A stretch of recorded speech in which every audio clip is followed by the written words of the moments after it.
কথা তো আপনারা সবাই শুনেছেন, কখনকার ভাগ্য খুলে যায় কেউ বলতে পারে না।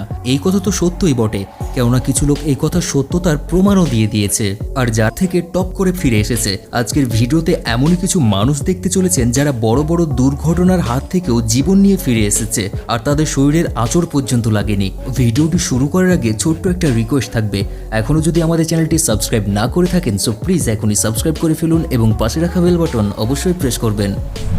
জুন 2018-তে অ্যাজিবাইজান দেশে প্রশাসন বাহিনী শতবর্ষ উদযাপন পালন উপলক্ষে সেখানে থাকা একজন লোকাল জার্নালিস্ট ইলমিরা মুসাজাহাদের নামের এক মেয়ে এয়ারলাইন্সের রাস্তায় লাইভ রিপোর্টিং করছিল, আর এখানে এয়ারলাইন দিয়ে তার পেছনে থাকা হেলিকপ্টার আসছিল, যেটা কিনা এই রিপোর্টারের মাথার উপর দিয়ে চলে যায়।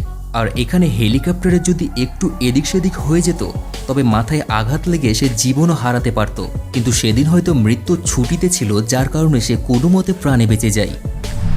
ভাগ্য যখন খারাপ চলে তখন হাজারো চেষ্টা করার পরও কোনো ভালো ফলাফল পাওয়া যায় না, কিন্তু ভাগ্য যখন খুলে যায় তখন কোনো কিছু না করেও কাজ হয়ে যায়। আর আপনি এমনই কিছু এখন দেখতে চলেছেন, যেখানে এই জেলের ভাগ্য যখন খারাপ চলছিল তখন অনেক সময় ধরে চেষ্টা করার পরও সে মাত্র একটি ছোট্ট মাছ পেয়েছিল, কিন্তু যখনই ওই ব্যক্তির ভাগ্য খুলে যায় তখন নদী থেকে বড় একটি মাছ একা একাই তার জালে এসে ফেসে যায়। আর ভিডিওটি দেখে এটাই মনে হতে পারে ভাগ্য মানুষকে কী না দিতে পারে। মে 2021-এ ব্রাজিলের এই ভিডিওটি সোশ্যাল মিডিয়াতে ভাইরাল হয়ে গিয়েছিল। এখানে দেখাই যাচ্ছে একটি মেয়ে রাস্তার পাশ দিয়ে হেঁটে যাচ্ছিল, আর তখনই বাইকে চড়ে দুইজন চোর আসে, আর তাদের মধ্যে একজন মেয়েটির মোবাইল কেড়ে নেওয়ার চেষ্টা করে, কিন্তু মেয়েটি তখনই সেখানে থাকা কারের পাশে চলে যায়, আর চোর তাকে ধরতে গেলে কারের পাশেই ঘোরাঘুরি করতে থাকে যাতে করে চোর তাকে ধরতে না পারে। এরপর চোর কিছুক্ষণ সেখানে থেকে চলে যায়, আর মেয়েটি সৌভাগ্যক্রমে চোরের হাত থেকে বেঁচে যায়। মার্চ 2017-তে অস্ট্রেলিয়ার অ্যারন উড নামের এই ব্যক্তি টানেলের ভিতর দিয়ে বাইক চালিয়ে যাচ্ছিল, আর তার সামনে থাকা একটি মিনি ট্রাকের ওপর থেকে একটি ম্যাট্রেস উড়ে গিয়ে সোজা তার বাইকের চাকার নিচে পড়ে যায়। এত স্পিডে চলন্ত বাইকের চাকা হঠাৎ করে থেমে যায়, আর এতে করে কেমন দুর্ঘটনা ঘটতে পারে সেটা আপনারা ভেবেই দেখুন। কিন্তু সৌভাগ্যক্রমে এই ব্যক্তির সাথে তেমন কিছুই ঘটেনি। পরবর্তীতে এই মিনি ট্রাক ড্রাইভারকে $275 জরিমানা করা হয়। তুর্কিতে একটি এক্সকিউভেটর, যেটা কিনা জলে ও স্থলে কাজ করতে পারবে এমন একটি এক্সকিউভেটর আবিষ্কার করার পর দেশের মানুষের সামনে তারা তুলে ধরতে চেয়েছিল। এক্সকিউভেটরকে নদীর ধারে নিয়ে যাওয়া হয় এবং নদীতে নামিয়েও দেওয়া হয়। শুরুতে তো সব কিছুই ঠিক চলছিল, কিন্তু কিছুক্ষণ পরে হঠাৎ করে ব্যালেন্স হারিয়ে মেশিনটি পানিতে উল্টে যায়, আর এই অবস্থায় এই এক্সকিউভেটরে থাকা লোকটি এর মধ্যেই ফেসে গিয়েছিল। মেশিনটি যখনই ডুবতে যাচ্ছিল তখনই এই ড্রাইভার কোনো মতে সেখান থেকে বেরিয়ে আসতে পারে, আর ড্রাইভার বের হতে পারলে মেশিনটি আবারও ডুবতে থাকে, কিন্তু ড্রাইভার জোর লাগিয়ে মেশিনের ওপর দিকে উঠে যায়। আর ড্রাইভার সময় মতো বের হতে যদি না পারত তবে তার জীবন থেকে হাত ধুয়ে নিতে হতো। জুলাই 2018-তে গুজরাতের হাইওয়েতে এই ভয়াবহ ঘটনাটি রেকর্ড হয়ে গিয়েছিল। রাস্তার উপর দিয়ে একটি কার যাচ্ছিল, যার সামনে একটি ট্রাকও চলছিল। একসময় কারটি ট্রাকে ওভারটেক করার জন্য সামনের দিকে এগোতে থাকে, কিন্তু হঠাৎ তখনই তার ব্যালেন্স হারিয়ে ফেলে, আর কারটি ট্রাকের সামনে দিয়ে উল্টো দিকে ঘুরে যায়। কিন্তু এই কার ড্রাইভার হয়তো বুদ্ধি লাগিয়ে সেখানে ব্রেক করে দিয়েছিল, যার ফলে ট্রাকের আঘাত লাগা থেকে বেঁচে যায়। জুন 2021-এ আমেরিকার টেক্সাসে বৃষ্টির দিনে রাস্তায় কার চালিয়ে যাচ্ছিল। গাড়ি চলন্ত অবস্থায় রাস্তার মধ্যে একসময় কারের সামনে হঠাৎ বিজলি পড়ে যায়, আর এই গাড়িতে 5 জন লোক বসেছিল, যাদের কারোই কোনো ক্ষতি হয়নি।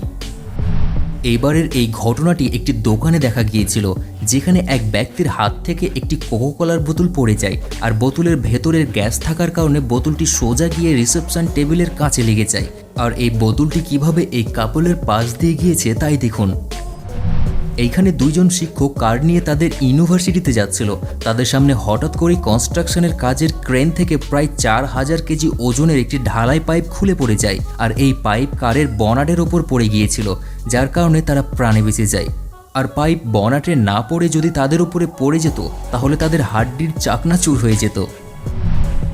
এই ভিডিওটি একটি পার্ক থেকে রেকর্ড করা হয়েছে, যেখানে কিছু ট্যুরিস্ট কারে এবং কিছু ট্যুরিস্ট হাতির ওপর চড়ে ঘোরাঘুরি করছিল, কিন্তু তখনই পার্কে থাকা একটি বাঘ সেখানে চলে আসে আর হাতিকে হামলা করার চেষ্টা করে, কিন্তু বাঘটি হয়তো তার মন বদলে ফেলে, এজন্য আক্রমণ না করে সেখান থেকে ফিরে চলে আসে।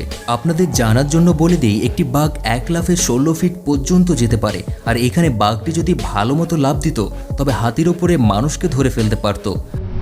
এবারের এই বাইক রাইডার মহাশয়ের ভিডিওটি দেখুন, যে কিনা বাইকে স্টান্ট করে দেখাতে চেয়েছিল কিন্তু হঠাৎ করে কন্ট্রোল হারিয়ে বাইকের নিচে নেমে যায়। এখানে বাইক রাইডারের ভাগ্য একবার দেখুন, বাইক থেকে নামার পরও বাইক একা একাই চলতে থাকে, আর বাইক হয়তো তার মালিকের জন্যই অপেক্ষা করছিল। আপনি একবার বাইক রাইডারের এই ভিডিওটি দেখুন, যেখানে কিনা স্টান্ট দেখানোর জন্য বাইক উল্টোভাবে অনেকটা পেছনের দিকে কাত করে ফেলেছিল, কিন্তু সে পড়ে যায়নি, বরং তার পিঠ রাস্তায় স্পর্শ করে আবারও ওপর দিকে উঠে গিয়েছিল। যদি বাইক পেছনের দিকে উল্টো হয়ে যেত তবে এই বাইকারের যে কি হতো তা একবার ভেবেই দেখুন। গুদা থেকে বেঁচে যায়। তো বন্ধুরা, ভাগ্যবান মানুষদেরকে নিয়ে আজকের এপিসোডটি কেমন লাগলো অবশ্যই আমাদেরকে কমেন্ট বক্সে জানিয়ে দিন। আর এই ভিডিওটির দ্বিতীয় পার্ট দেখতে চাইলে কমেন্ট বক্সে পার্ট 2 লিখে ফেলুন। আপনি যদি আমাদের চ্যানেলে নতুন হয়ে থাকেন সো প্লিজ এখনই সাবস্ক্রাইব করে ফেলুন। দেখা হচ্ছে তাহলে পরবর্তী এপিসোডে, সেই পর্যন্ত সুস্থ থাকুন, ভালো থাকুন, ধন্যবাদ।